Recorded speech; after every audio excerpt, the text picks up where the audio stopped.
Hello and welcome to this edition of Consciousness Raising Online. Today, I'm going to share some things with us that really, number one, it shook me up, and number two, it's so right now in parallel with the United States. It's unbelievable. Good to see you, Clyde and Dusty. I'm so glad you got to escape for a day and be here because I think you really both enjoy this, but also it's so deep that I have to break it down, from this point of view. Like I say, it parallels what's going on in the United States right now. Okay, so first let me take you back a minute, and I know some of us are aware of the term Windrush, and that refers to a ship. It was called the Empire Windrush. It was a former troop ship. In fact, I believe they got it from confiscated it from the Germans. But anyway, in 1948, a particular incident began that continues to this day. First of all, we need to understand that Great Britain, or the United Kingdom, after World War II, it was devastated in terms of people and in terms of a lot of things, right? Because, London got bombed and different parts of the UK got bombed and stuff. So they had to rebuild. And because they were short of people to do the work, somebody made the decision in the UK government to recruit West Indians, particularly from the British West Indies. And they started by putting an ad in a Jamaican paper that said, you can come here and work in London. And it said that there were 300 places on the ship for people who wanted to travel to Britain, with an opportunity to help rebuild Britain and its major industries. So now this appealed to a lot of Jamaicans because, they wanted the opportunities, and a lot of them had skills and experience, knowledge, disciplines, and so they were willing to go. Now, but dig this, they had to pay what would be the equivalent today of about £1,000, okay, which is more than $1,000 to go. So, and many of the men and women were former service people, because the UK, like the United States, they had their people in the places where they colonized.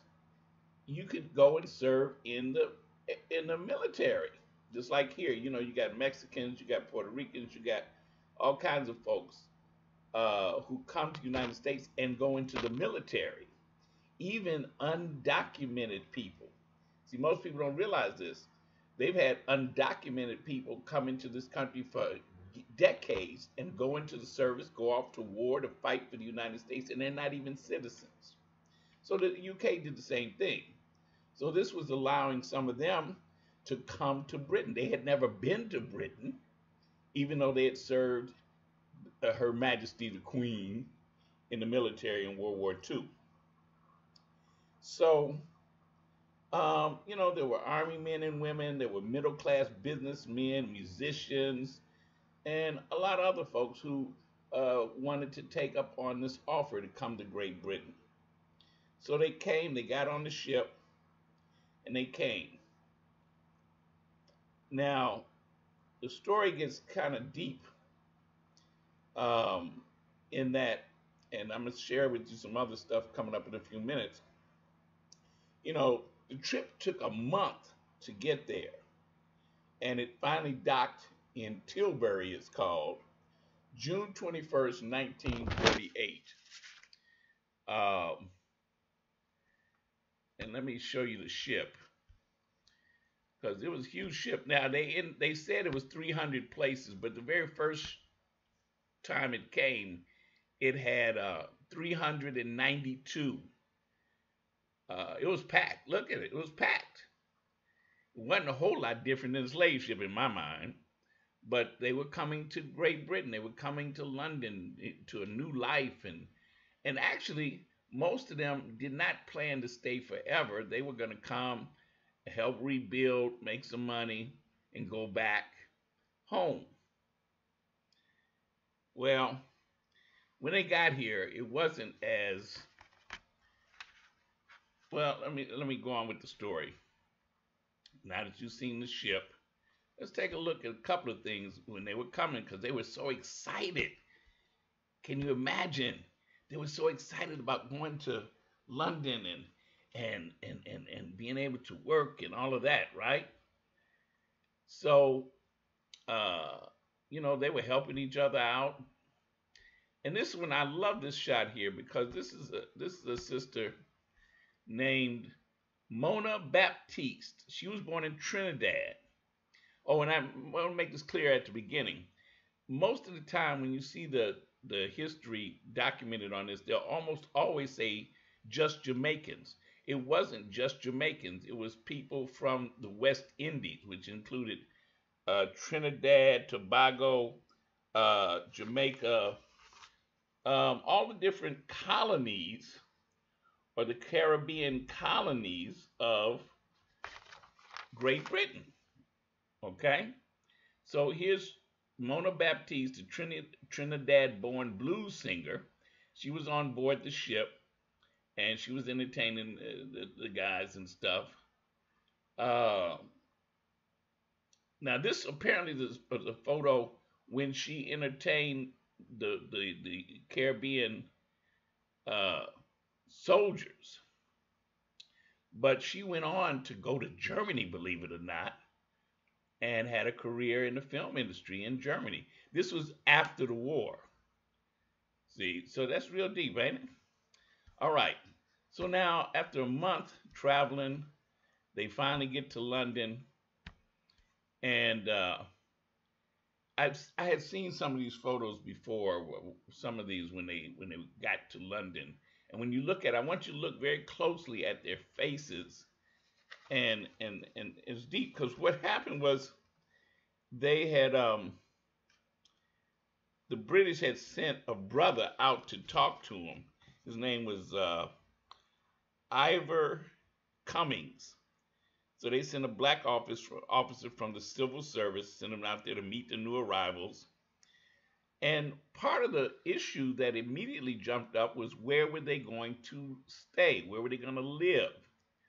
Because it turns out that there were people who were quite hostile to them coming. In fact, while they were coming to London, there was debate in Parliament as to whether the passengers had any right to come here, to come to Britain. And some were arguing that they need to be turned away when they got there. Now, on the other side, it was pointed out that they had British passports. Okay? Many of them had served king and country in wartime, and most would only likely stay maybe a year. But the key here is they had British passports. They were from the colonies or the British West Indies, but they had British passports. Now, when we understand about passports, at least for us in the United States, if you have a passport, that means that you're some kind of citizen. Because there's actually several levels. You can be a full citizen, and then they have what I didn't notice till not that long ago. They have a partial citizenship for people, and you can have a passport, but it'll say on there that it's not a full passport. You're not a full citizen. But anyway, these passports that these folks had were at the time full passports. All right. What'd you say, Desi? They don't look happy. You know, I thought that too as I was looking at their faces, and I guess how would you feel had you gotten on, first of all, paid $1,000 in those days, the equivalent of £1,000 or whatever, uh, to go here for opportunity because things were so bad at home, in Jamaica and the Trinidad, Tobago, the different uh, West Indian countries under the British. Now, understand something. These are the former sugar plantations and stuff like that, where they were slave plantations. Okay, and so of course they had gotten rid, gotten rid of slavery. It said, but in the process, they also didn't give the ex-slaves anything. They did, just like the United States did, they paid reparations to the slave owners. And in Great Britain, they paid them a big bunch of money. Okay, and it went all the way up into the royalty families, because all the rich Britons had plantations in the West Indies, not just Jamaica, but all those different West Indian countries. Look them up. So anyway, they look at that brother. That brother makes me think about the Muslims back then, especially the black Muslims. Only didn't have on a bow tie. So now here's the deal. So they let them come in, and many of them, the middle class people, they got decent housing, but a lot of them ended up, the ones that were more poor and stuff, they actually housed some of them in the what do you call them? The tunnels, the bomb tunnels. I was like, whoa, yeah. Oh, the air raid shelters. That's where they put some of them for a while. And then they kept bringing more and more and more. So I want you to see a short video. You seen, look at those. I mean, I couldn't get over. I had to look at these photographs of the children. See, that's also a part that they don't tell us, that many of them were children that came over on that, in the first ship and all the ships afterwards. It was families trying to get, a new day. And so when they got there, of course, they were trying to find out, like I said, where to live and trying to find jobs. Now, of course, the unions locked them out. The unions locked them out. They wasn't getting into the heavy duty, high paying industries. So many of them found jobs. Let me see. They were mostly in transportation, the post office, hospitals. Does that sound like here? But especially in public works. That's, not private, but the public works. And that's a parallel here, because a lot of black folks, they couldn't get jobs in private industry, but they could work in the post office. They could work at driving buses and trains, and or working in those industries. They may not have gotten the best jobs. And of course, we know about the Pullman porters that supported a whole industry, taking care of primarily white men. Okay, so over there, same thing. They were working in public transport and stuff. Yeah. Now, that was 1948. Now, by 1955, I want you to watch this short video and check out how they started this whole propaganda thing about the Jamaicans. They called it the Jamaican problem, 1955.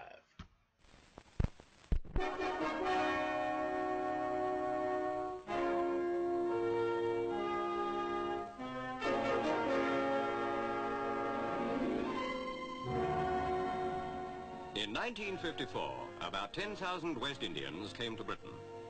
In 1955, it is believed another 15,000 will make the long journey. Already their coming has caused a national controversy. But one point must always be borne in mind. Whatever our feelings, we cannot deny them entry. For all are British citizens and, as such, are entitled to the identical rights of any member of the Empire. Now the end of their journey is near. What will they find in the land they regard as an El Dorado? Somerleyton Road houses many of the 3,500 immigrants who have settled in Lambeth. Not exactly the paradise so many expected. At number 49, Mr. and Mrs. Austin live comfortably with their children. They are lucky, for many of their fellow immigrants have been crowded 6 or 7 to a room with a weekly rent of 30 shillings each. Mrs. Morgan and Miss Edna Young have lived in England happily for 2 years. Samuel Davis works as a machinist, though he is a qualified commercial teacher. He too counts himself lucky. The labour exchange usually finds jobs for the immigrants within a few days, if they're employable. Some, it must be remembered, have never tackled any of the jobs that are vacant. But for many, there will be wage packets of £9 or £10 a week, and contrary to reports, the influx of West Indians does not cause unemployment amongst the white workers. There is work for all, coloured and white. At a nursery in Cold Harbour Lane, their children are cared for whilst the parents are at work. The children are often the main reason for a West Indian's emigration. My child, he says, must have a better education than me. It is a policy that can only bring good to the British colonies. A plea for controlled immigration was taken to the Colonial Office by Lambeth's Mayor, Councillor White. There is an acute housing problem in the borough. 10,000 are on the waiting list, and naturally, a further Jamaican influx is not favoured. When interviewed by our reporter, the Mayor put forward an answer to the problem. First and foremost, of course, is the long-term policy that ultimately will have to be adopted. And that is the development of the West Indies themselves, because that is the only answer to this particular problem. The West Indies, the travel brochures tell one, are gay, sunlit islands, a tourist's paradise. The West Indian who works in the sugar plantations for a few shillings a day thinks differently. True, his music is gay and his homeland sunny, but hundreds of his friends have no work and there is no dough. Many years ago, Lloyd George referred to the islands as the slums of the empire. The ramshackle, overcrowded houses tell why.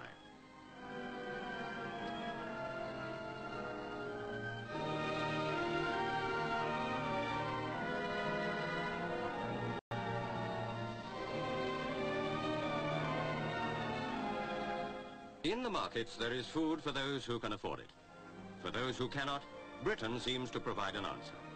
Eagerly, they borrow their £80 fare. The market in Brixton is, for them, a happier place than a market in the tourist's paradise they have left. Much of the outcry against the immigrants arises from the colour bar, which legally does not exist in Britain.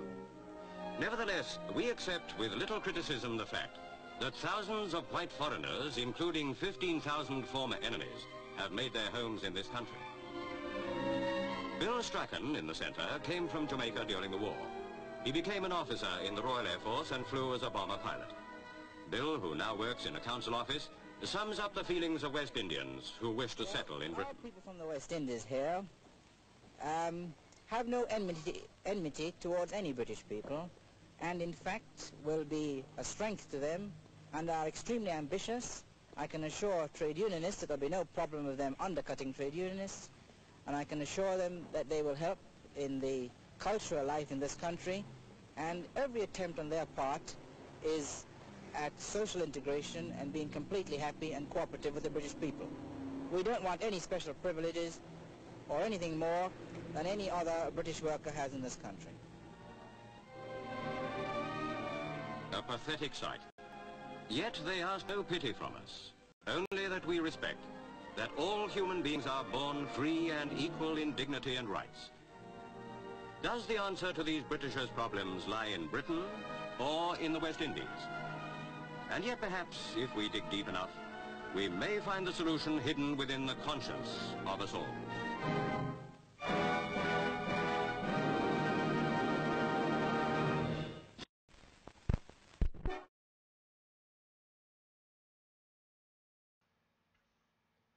Wow. I know that's deep. I know it's deep. Couple of things from that short video I want to mention. Um, as I mentioned earlier, that they were citizens because they had passports, right? In 1948, the British passed what was called the British Nationality Act of 1948. It was an act of the Parliament that created the status of citizen of the United Kingdom and colonies. And it was a national citizenship of the United Kingdom and its colonies. Understand that what that means, because of course later on they called them commonwealths, they called them other names, but they were colonies, which before that had been what? Slave plantations. So now when they ended slavery, just like over here, if they didn't give them anything, what were the people on those islands supposed to do? Many of them ended up working back in the same conditions, but now they were getting paid a little bit of money, not no big amount of money, and you can see that from the condition of the cities and stuff like that. And so, and Desta, you mentioned about how sharp they look, and that's true, because we'll always do our best to look good. Uh, and they were going to Great Britain, so they did whatever was necessary to look good, look professional, because even though they might have been poor in pocket, they weren't poor in mind. Okay, and so as I mentioned earlier, quite a few got jobs in the public sector. Like here, you see the woman who is a conductor on the train.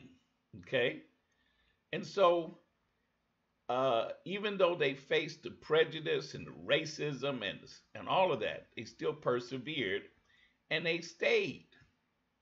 And then you had the second generation, the first generation that was born there, okay? And then you had a second generation that was born there. So they're the grandchildren of the people who came over in that first wave, those first years, okay? And in fact, in the 2012 Olympics, this is from the 2012 Olympics, that was part of the parade, the Olympic parade that they do. This was a mock-up of the Windrush, the Empire Windrush. And it was like taking, paying tribute to the West Indian people who came over and helped rebuild Great Britain. This is the part I don't want you to forget. They were brought over to work to help rebuild Great Britain. All right? Before they even could get to rebuild their own countries where they were, their new countries where they had been taken from Africa, they were over there helping the British rebuild Great Britain. And many of them came to believe and feel that they were British. We've had some people here who were British, right? Black British. And if you were somewhere, this is where you were born and all of that, you basically feel that you were British. But now comes the double, triple cross. All right? I told you this was deep. All right, now here, watch this short video, and this is where you'll see a parallel with the United States today. He came to Britain from Barbados when he was 9 years old, more than 50 years ago. His father had a job in the post office. Michael married in Britain, had children, grandchildren, worked in education, thought he was British, until the government told him he didn't have the right documents. He lost his job as he fought for the right to stay here. If I was deported, I didn't know what I would do. To take someone out and just throw them out, like if they had no worth, because that is what they're doing. It's about worth, what you've produced and what you've done to help Britain be the better place than it was. This is the arrival of more than 400 happy Jamaicans. The so-called Windrush Generation, named after a ship that carried the first arrivals from the Caribbean in 1948, invited to Britain, given citizenship. It's many of the children who travelled with their parents who are now facing difficulties. Some have been caught out by strict new laws specifying documents they need to prove how long they've been here. This row could not have blown up at a more embarrassing time for the British government, the very week in which it hosts the Commonwealth Summit, in which it's busy emphasising its friendship with former colonies as it prepares to leave the EU. Ministers told Parliament they're trying to repair the damage with a special team to help the Windrush Generation, a promise to resolve their cases quickly, free of charge, although the government isn't sure whether some people have already been deported in error. Can she tell the House how many have been detained as prisoners in their own country? Can she tell the House how many have been denied health under the National Health Service? How many have denied pensions? How many have lost their job? This is a day of national shame. Mr. Speaker, I share the Honourable Gentleman's admiration for the people who came here from the Caribbean and contributed so much to our society in many, many different ways, and that admiration remains in place. I am concerned that the Home Office has become too concerned with policy and strategy and sometimes lose sight of the individual. But who was in charge of the Home Office when these new, stricter policies were being designed? Yes, today's Prime Minister, Theresa May. So, as the public outcry grows, there's now a political as well as moral imperative to treat the Windrush Generation fairly. Barnaby Phillips, Al Jazeera, London. 4 years now, you've been fighting to prove that this is your home and you're British. Yeah, I can't drive, I can't work, I can't claim benefits, I can't do anything. They took away your licence and you think your job as well? Yeah. What happened? They came to me early 2014 and just asked for ID. They needed to update their records. I was there for 8 years. And later the year, about 6 months later, they said, we don't need you anymore. We're making you redundant. I still didn't think nothing of it until when they took away my driving licence in 2016, I started to put it together and I thought, no, this is all connected. And they're saying I'm an illegal immigrant. So you came technically in 75, which was just after the cut-off. Yes. And do you think that was why they were acting like this, or do you think... Well, I didn't know anything about any cut-off. I didn't know, so... And you had the paperwork? Well, I don't know. I came here as a minor to join my mum, dad, my sister and my brother. They were born here. My mum's got citizen. My dad had right to remain. So I just presume I had all that because I was leaving Barbados to come and live with my family. I wasn't just coming on a holiday. You heard the Home Secretary, we just played on that film, Amber Rudd, saying she apologised. She thought maybe policy had got in the way of people. What's your response tonight? I don't really accept her apology because they've been giving me the runaround and no one's telling me where to go or what to do. Everyone's just talking about these great big monies that I haven't got because I'm not working, I can't claim benefits, so where am I going to get this money to apply for these things they're asking me for? What do you think the damage has been done to you personally? Well, I don't know, numb. Sometimes I just want to give up, crying, stressed. Tonight the Home Office has been in touch with us. We've explained your case to them and they've said that they will be in touch with you tomorrow. Your reaction to that?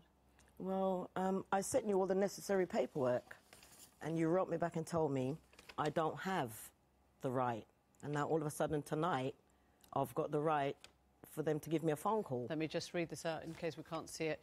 This is to Mrs Sonia Yvette Williams. Your no time limit biometric permit application has been withdrawn as you never held indefinite leave to remain. How did they come to that conclusion? Wow, I tell you, double, triple cross. It started with a lady named Paulette Wilson. She was 61 years old, grandmother. She had moved to the UK when she was 10. In October of, I think it was 2015, it emerged that after 51 years of living in the UK, she had been told she was an illegal immigrant, and they locked her up in a detention center. Then came Anthony Bryan, 60-year-old man, resident in the UK for 52 years, and they were about to deport deport him to Jamaica, where he had left when he was 8 years old. And so what began to happen was a cascading of all of these people who had been brought there as children, and their parents had been given citizenship, but they never formally gave these children any kind of citizenship. They just allowed them to stay, just like in this country where we're having this battle today about what? Their immigration status, their citizenship status. Some of them have been here, some were even born here, but they never got papers. So in Great Britain, that's been the deal over there. Now, supposedly, since they got embarrassed, because the quote home office, as it's called there, they said they didn't keep records of the children. They only kept records of the adults who they gave, they were citizens already because they had British passports, and they were given citizenship under the 1948 Nationality Act.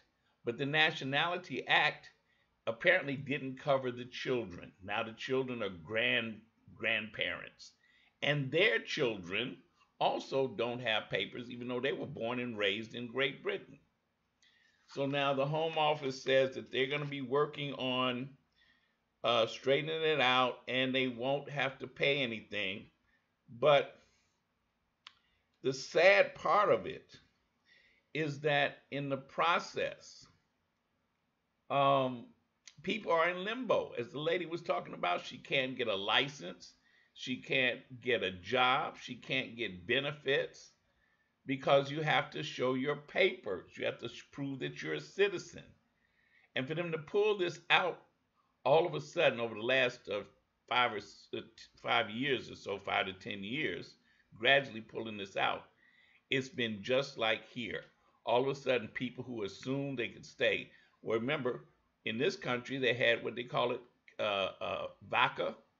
The children were allowed to stay, but what did they have to do? They had to go register.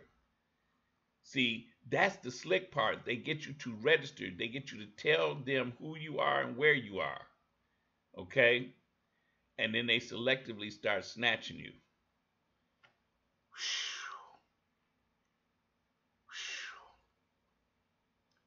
Ain't that something? And the parallels to what's going on in this country with so-called illegal immigrants, in particular, 45 focuses on Mexicans, but more and more he's just been focused on anybody that's not white. If they're from South America, see, because if they're from South America, they could be black as me, physically black as me, be from Ecuador and Panama, Brazil, all these different countries, and that includes the Caribbean. So it's like a global thing. The same thing is going on in Australia. They want to kick out people. New Zealand, and all over Europe, you got these pogroms going on to get rid of people they call illegal immigrants. In most cases, they're talking about brown and black people. And when I say brown, I'm not talking about Mexicans. I'm talking about what they consider lighter skinned black people, but they don't call them black folks like here. Okay? That includes what they call Arabs, brown Arabs, and all of that. It's an ugly, ugly world. And it becomes uglier by the day, particularly for us as black folks. We assume certain things. Now, Clyde, you were saying that it was kind of funny for black folks to think that they were British. Well, it's the only place that many of them have known. And as long as they were working, it was fine, right? Paying taxes, all of that. But isn't that the same as here? Particularly for the Mexicans, because the Mexicans, Many Mexicans, they have family. They never, for the majority of Mexican people, the the border, which is not a physical border until they put a wall up, it's never been a real border to them because their families are on both sides of this so-called border. And it used to be part of Mexico. It's like California. It used to be part of Mexico. Um, and so they're doing in this country what they've done in other countries, and to my white folks who create dissension, they create divisions, they redefine people and their histories, their families, and then they decide what they're going to do, what they want to do with these people, just like they did with us. Just like they did with us. They brought us over here from various African countries, from different cultures, and forced us physically with torture to abandon those cultures, the languages, and all of that, and mixed us up all together. They raped women and impregnated them and made babies that they gave names to. You see what I'm saying? And so now most of us have no clue what our lineage is. Even if we do DNA tests, it can only tell us so much because they purposely have mixed us up, purposely. So it's like throwing you in the midst of a maze, and no matter which way you go, you'll never get back to the point of origin. And so the black British, who are mostly from the West Indies, they've been thrown into that maze, and they lived in that maze. They can't get back to the beginning. Now, on top of that, in the UK, you've also got another issue, because not only do they have the black folks from the West Indies, they've got a huge influx of people from what they call the Middle East. They have a lot of people there from upper African countries. Okay? So you got two different types of Africans in Great Britain. And the basic way they're dealing with it is that they're considering them all as potential illegal immigrants. Okay? They're saying, some of y'all got to go. Now, if you got grandfathered in and your papers are okay and you got a long, good history here, we might allow you to stay. But all y'all that's unemployed and unemployable and just hanging out, no, we're going to get rid of all of y'all. That's why it was so significant with this wedding the other week with a, quote, mixed race. They kept saying biracial and mixed race. Black woman from the United States marrying into the royal family. And for a lot of black British, they were very happy because they saw her not just as an American, they saw her as a black person just like them, marrying into the royal family. And for some of them, they felt that that was hope that Britain will treat the black folks there a little better. I got news for you. You know they ain't. Okay? Destiny says, and if you're non-white and have citizenship, don't think for a minute it's the same citizenship as white. That's right. Reach for your wallet. That's right. Clyde says, but we're talking about black folk of African heritage, not Mexicans. Yeah, I know. But that's Clyde. That's true, Clyde. But here's the thing. We're talking about non-white people. In all these different situations, we're talking about non-white people. When Trump talks about illegal immigrants, he focuses on Mexicans. But you have to remember, there are black Mexicans, right? And that's why I say it's all interrelated, because what they're doing is it's part of the process of the only real Americans are white Americans. The rest of y'all we'll let you kind of have some citizenship, as Dusty pointed out, right?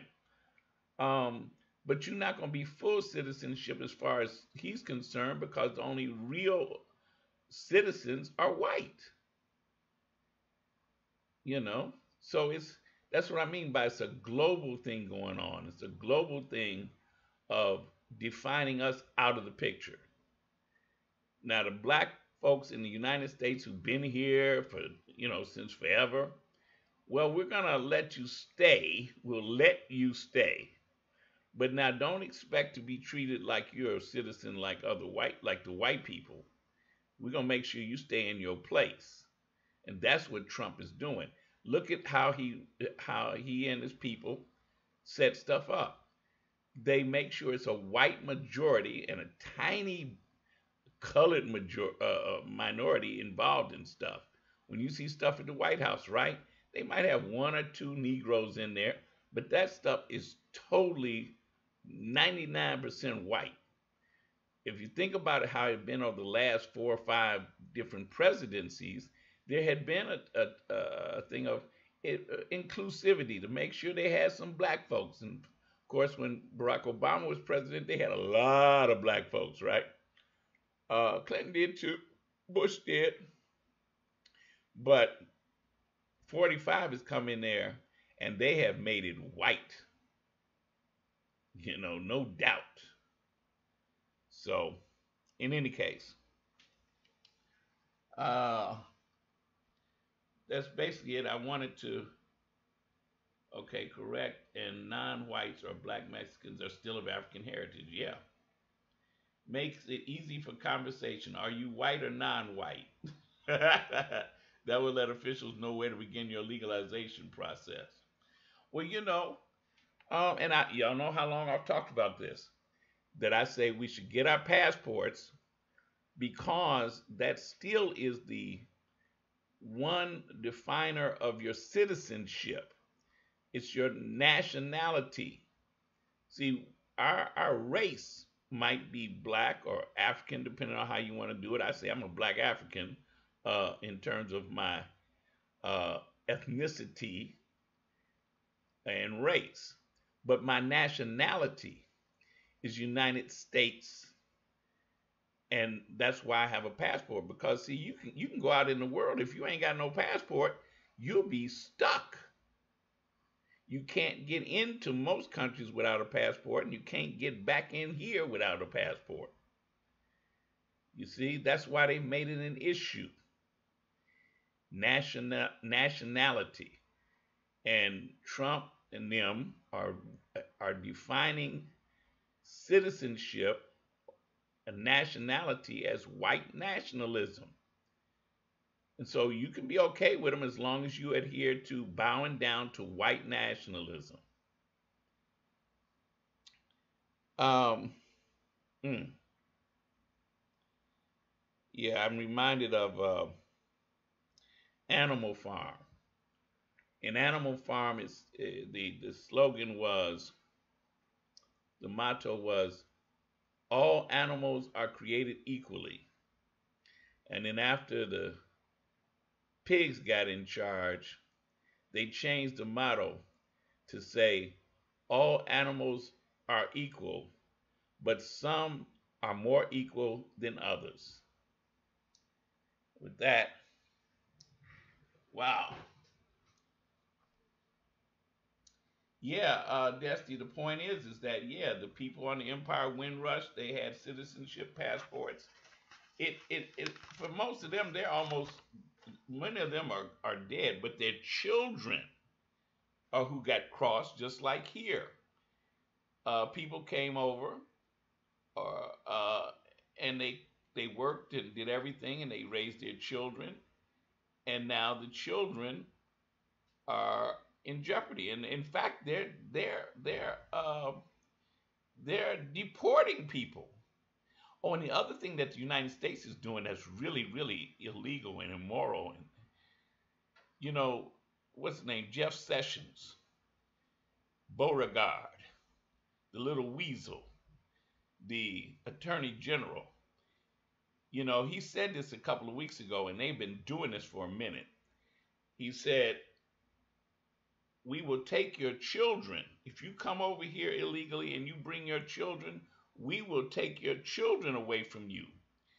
And the immigration people have been doing this for over a year. If you come into the country and you got children, they take your children away from you and they put them in camps. And in some cases, they're supposed to be putting them in families, like foster type families. But the problem is, just recently, it was revealed that the government has lost track of something like 1,800 of these children. They don't know where they are. So now they take you and put you in detention, take your children and put them God knows where, and you don't have a right to find out because you're in detention. I saw where some people were, when we were talking about it in certain places, they said, well, you should sue. Talking about the parents who've been detained and their children taken from them. These people don't understand. You can't sue because you have no standing. If you're a detainee because you're here illegally, you don't have no right to sue. And that's where the fascism is.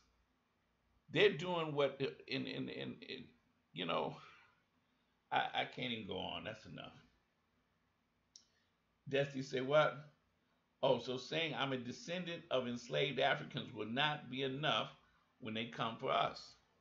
Yeah, and that's, yeah, Dusty, here's the deal. And I said this, let me make it clear. My belief, as the question of reparations becomes more and more in focus, because of people like Clyde, what I've been saying for years, what they're going to do is they're going to, at a certain point, say, okay, we're going to have to pay reparations, but we're only going to pay them to people who can prove they are descended from enslaved Africans. And when you got black folks over here from every country and every place in the world, mixed up and everything, what has been happening over the last several decades is a shaming. See, we used to, every family kept up with their lineage. If it wasn't in the family Bible, it was some kind of, somebody in the family kept up with the history of that family and passed it on so people could go back at least to slavery. Okay? But we've had this process going on where some were made to feel ashamed of their enslaved African status, and so they try to bury it and they forgot about it or they didn't pass it on. And so how many of us right now today can prove we are descendants of enslaved Africans? Can you prove in your family? Do you have any kind of documents that can prove you're descendant from enslaved Africans? And if you can't prove it, you don't get no reparations. You follow me? So that's why I say we need to be on that. We need to be finding that those documents that prove that, so that even if it doesn't happen for us, it will happen for our children or our children's children. You follow me? We have an obligation to do that.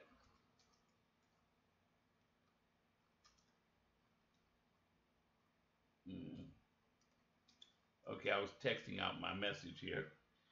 All right. I'm going to close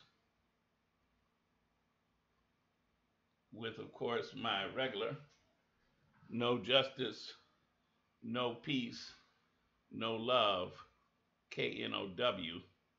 And I'm going to go back to the thing in what I did at the beginning, so you can look at those photographs one more time and appreciate. See, because those are our brothers and sisters. There's no way around it. You see them, and you know good and well when you see them, it looked like my cousin Paul. Ooh, that looked like my Aunt Ruthie. Ooh, that looks like my great-grandfather. You see what I'm saying? So, uh, yeah, another history for us to connect to. I'll see you in the whirlwind.